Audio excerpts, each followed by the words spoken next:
ललिता सहस्रनाम सोस्त्रकथनं संपूर्णो हर हर नमः पार्वती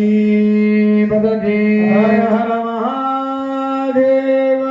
யாக சமர்ப்பணம் என்று சொல்லக்கூடிய யாகத்திலே திரவியங்களை சமர்ப்பணம் செய்து அம்பிகைக்கு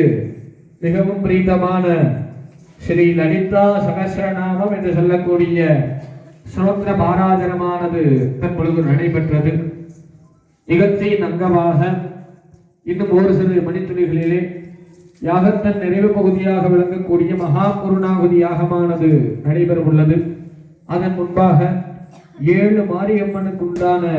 பட்டு புடவை வஸ்திரமானது சமர்ப்பணம் செய்து மகா கணபதி ஸ்கந்த தெய்வதை